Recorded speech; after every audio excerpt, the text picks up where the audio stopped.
ಎಲ್ಲರಿಗೂ ನಮಸ್ಕಾರ. Fun food M2 ಚಾನಲ್ಗೆ ಸ್ವಾಗತ. ಈ ದಿನ ನಾನು ಅತಿ ಕಡಿಮೆ ಸಮಯದಲ್ಲಿ ಅಷ್ಟೇ ರುಚಿಯಾಗಿ ಮಾಡಬಹುದಾದಂತಹ ಕಾರ್ನ್ ಕ್ಯಾಪ್ಸಿಕಮ್ ರೈಸ್ನ ಮಾಡ್ತಾ ಇದ್ದೀನಿ. ಮಕ್ಕಳಿಂದ ಹಿಡಿದು ದೊಡ್ಡೋರ್ವರೆಗೂ ತುಂಬಾ ಚೆನ್ನಾಗಿರುತ್ತೆ. ಅದಕ್ಕೆ ಸೈಡ್ ಡಿಶ್ ಆಗಿ ಮೊಸರು ಒಗ್ಗರಣೆ ಕೂಡ ಮಾಡ್ತಾ ಇದ್ದೀನಿ. ತುಂಬ ರುಚಿಯಾಗಿರುತ್ತೆ. ಸ್ವೀಟ್ ಕಾರ್ನ್ ಅಂದರೆ ಯಾರಿಗಿಷ್ಟ ಇರಲ್ಲ ಹೇಳಿ, ಎಲ್ಲರೂ ಇಷ್ಟಪಟ್ಟು ತಿನ್ನೋವಂಥ ಈ ಸಿಂಪಲ್ ಹಾಗೆ ತುಂಬ ಟೇಸ್ಟಿಯಾಗಿರುವಂತಹ ಕಾರ್ನ್ ಕ್ಯಾಪ್ಸಿಕಮ್ ರೈಸ್ನ ಬನ್ನಿ ಹೇಗೆ ಮಾಡೋದು ಅಂತ ನೋಡೋಣ. ಅದಕ್ಕಿಂತ ಮುಂಚೆ ಇನ್ನೂ ಯಾರಾದರೂ ನನ್ನ ಚಾನಲ್ನ ಸಬ್ಸ್ಕ್ರೈಬ್ ಮಾಡ್ಕೊಳ್ದೆ ನೋಡ್ತಾ ಇದ್ದರೆ ದಯವಿಟ್ಟು ಸಬ್ಸ್ಕ್ರೈಬ್ ಮಾಡಿಕೊಂಡು ಸಪೋರ್ಟ್ ಮಾಡಿ.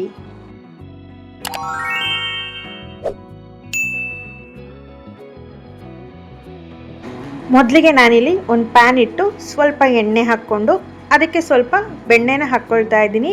ಎಣ್ಣೆ ಬೆಣ್ಣೆ ಎರಡು ಸ್ವಲ್ಪ ಬಿಸಿ ಆಗಬೇಕು. ಬಿಸಿ ಆದಮೇಲೆ ಜೀರಿಗೆ 2 ಸ್ಪೂನ್ ಆಗುವಷ್ಟು ಜೀರಿಗೆನ ಹಾಕ್ಕೊಂಡು ಇದ್ರ ಜೊತೆಯಲ್ಲಿ ಸಾಸಿವೆ ಎರಡು ಸ್ವಲ್ಪ ಚಟಪಟ ಅಂತ ಅಂದಮೇಲೆ ಚಿಕ್ಕದಾಗಿ ಹೆಚ್ಚಿ ಇಟ್ಕೊಂಡಿರುವಂತಹ ಈರುಳ್ಳಿ ಮತ್ತು ಉದ್ದಕ್ಕೆ ಹೆಚ್ಚಿರುವಂತಹ 2 ಮೆಣಸಿನ್ಕಾಯಿನ ಹಾಕ್ಕೊಳ್ತಾ ಇದ್ದೀನಿ.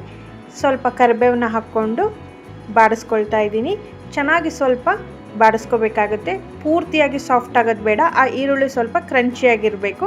ಹಾಗೆಯೇ ಉದ್ದಕ್ಕೆ ಹೆಚ್ಚಿಟ್ಟಿರುವಂತಹ ಕ್ಯಾಪ್ಸಿಕಮ್ನ ಹಾಕ್ಕೊಂಡು 1 ಸ್ಪೂನ್ ಆಗುವಷ್ಟು ಶುಂಠಿ ಬೆಳ್ಳುಳ್ಳಿ ಪೇಸ್ಟ್ ಹಾಕ್ಕೊಂಡು ಚೆನ್ನಾಗಿ ಬಾಡಿಸ್ಕೊಳ್ತಾ ಇದ್ದೀನಿ. ಕ್ಯಾಪ್ಸಿಕಮ್ಮು ಅಷ್ಟೇ ತುಂಬ ಮೆತ್ತಗಾಗಬಾರ್ದು, ಸ್ವಲ್ಪ ಕ್ರಂಚಿಯಾಗಿದ್ದರೆ ತಿನ್ನೋದಕ್ಕೆ ತುಂಬ ಚೆನ್ನಾಗಿರುತ್ತೆ.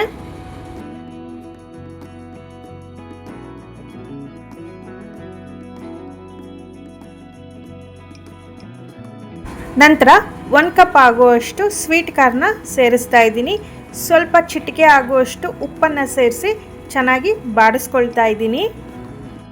ಸ್ವೀಟ್ ಕಾರ್ನೆಲ್ಲ ಸ್ವಲ್ಪ ಸಾಫ್ಟ್ ಆದಮೇಲೆ ಮೆಣಸಿನ ಪುಡಿನ ಸೇರಿಸ್ತಾ ಇದ್ದೀನಿ. ಪೆಪ್ಪರ್ ಪೌಡರ್ ಹಾಕಿದ್ರೇ ರುಚಿ ಸ್ವಲ್ಪ ಜಾಸ್ತಿನೇ ಇರುತ್ತೆ. ಎಲ್ಲ ಚೆನ್ನಾಗಿ ಬಾಡಿಸ್ಕೊಂಡು 1 ಕಪ್ ಆಗುವಷ್ಟು ಪುದೀನ ಸೊಪ್ಪನ್ನು ಸಹ ಸೇರಿಸ್ತಾ ಇದ್ದೀನಿ. ಇಲ್ಲಿ ಪುದೀನ ಸೊಪ್ಪು ಆಪ್ಷನಲ್ಲು, ಬೇಕಿದ್ರೆ ಸೇರಿಸ್ಕೋಬೋದು. ಇದನ್ನು ಹಾಕೋದ್ರಿಂದ ಎಕ್ಸ್ಟ್ರಾ ಫ್ಲೇವರ್ ಕೂಡ ಸಿಗುತ್ತೆ, ಹಾಗಾಗಿ ನಾನು ಸೇರಿಸಿದ್ದೀನಿ.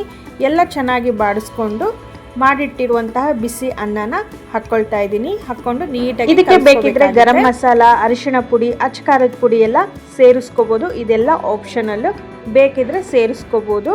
ಹಾಗೆ ಈ ಅನ್ನ ಎಲ್ಲ ನೀಟಾಗಿ ಮಸಾಲೆಗೆ ಹೊಂದ್ಕೋಬೇಕು. ಅಲ್ಲಿ ತನಕ ನೀಟಾಗಿ ಬಾಡಿಸ್ಕೊಂಡು ಕೊನೆಯಲ್ಲಿ ಒಂದು ಅರ್ಧ ನಿಂಬೆ ಹಣ್ಣನ್ನು ಹಿಂಡ್ಕೊಳ್ತಾ ಇದ್ದೀನಿ.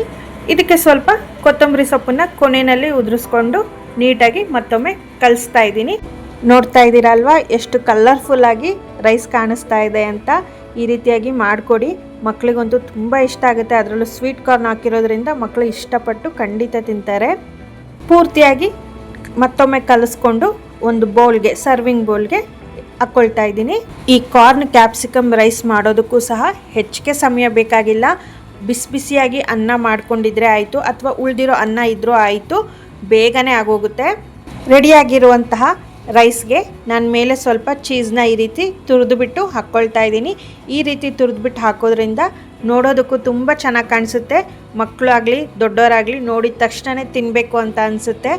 ರೆಸ್ಟೋರೆಂಟ್ಗಳಲ್ಲಿ, ಹೋಟೆಲ್ಗಳಲ್ಲಿ ಯಾವ ರೀತಿ ಸರ್ವ್ ಮಾಡ್ತಾರೋ ಅದೇ ರೀತಿಯೇ ಕಾಣಿಸುತ್ತೆ. ತುಂಬ ಚೆನ್ನಾಗಿರುತ್ತೆ.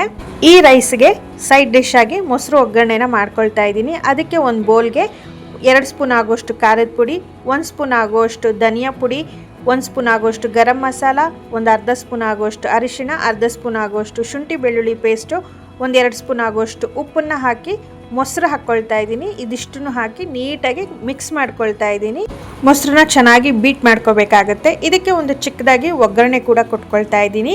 ಒಂದು ಫ್ರೈಯಿಂಗ್ ಪ್ಯಾನ್ಗೆ ಸ್ವಲ್ಪ ಎಣ್ಣೆ ಹಾಕಿ ಸಾಸಿವೆ ಮತ್ತು ಜೀರಿಗೆನ ಹಾಕ್ಕೊಳ್ತಾ ಇದ್ದೀನಿ. ಇಷ್ಟೇ, ಸಿಂಪಲಾಗಿ ಮಾಡ್ಕೋಬೋದು. ರೆಡಿಯಾಗಿರುವಂಥ ಒಗ್ಗರಣೆಗೆ ಮೊಸರು ಮಿಕ್ಸ್ ಮಾಡ್ಕೊಂಡಿದ್ದೀವಲ್ಲ ಅದಕ್ಕೆ ಹಾಕ್ಕೊಂಡು ಮೇಲೆ ಸ್ವಲ್ಪ ಹಸಿ ಈರುಳ್ಳಿ, ಸ್ವಲ್ಪ ಕೊತ್ತಂಬರಿ ಸೊಪ್ಪನ್ನು ಉದುರಿಸ್ಕೊಂಡ್ರೆ ಆಯಿತು. ಸಿಂಪಲ್ ಆ್ಯಂಡ್ ಟೇಸ್ಟಿಯಾಗಿರುವಂತಹ ಮೊಸರು ಒಗ್ಗರಣೆನೂ ರೆಡಿ ಆಗುತ್ತೆ. ಎಲ್ಲ ಒಂದು ಸತಿ ನೀಟಾಗಿ ಮಿಕ್ಸ್ ಮಾಡಿಕೊಂಡ್ರೆ ಇದು ಕೂಡ ರೆಡಿ ಆಗುತ್ತೆ. ತುಂಬ ರುಚಿಯಾಗಿರುತ್ತೆ. ಯಾವುದೇ ರೀತಿಯ ರೈಸ್ ಜೊತೆಯಲ್ಲಿ ಸೈಡ್ ಡಿಶ್ ಆಗಿ ಒಳ್ಳೆ ಕಾಂಬಿನೇಷನ್. ಒಂದು ಪ್ಲೇಟ್ಗೆ ಸರ್ವ್ ಮಾಡ್ಕೊಳ್ತಾ ಇದ್ದೀನಿ. ಮಾಡಿಟ್ಟಿರುವಂತಹ ಕಾರ್ನ್ ಕ್ಯಾಪ್ಸಿಕಮ್ ರೈಸ್ ಮತ್ತು ಮೊಸರು ಒಗ್ಗರಣೆನೂ ಹಾಕ್ಕೊಳ್ತಾ ಇದ್ದೀನಿ. ಎಷ್ಟು ಚೆನ್ನಾಗಿರುತ್ತೆ ಗೊತ್ತಾ. ಒಮ್ಮೆ ಈ ರೀತಿಯಾಗಿ ನೀವು ಕೂಡ ಮನೆಯಲ್ಲಿ ಟ್ರೈ ಮಾಡಿ ನೋಡಿ. ನೋಡಿದ್ರಲ್ಲ ಎಷ್ಟು ಸುಲಭವಾಗಿ ಕಾರ್ನ್ ಕ್ಯಾಪ್ಸಿಕಮ್ ರೈಸ್ ರೆಡಿ ಆಯಿತು ಅಂತ.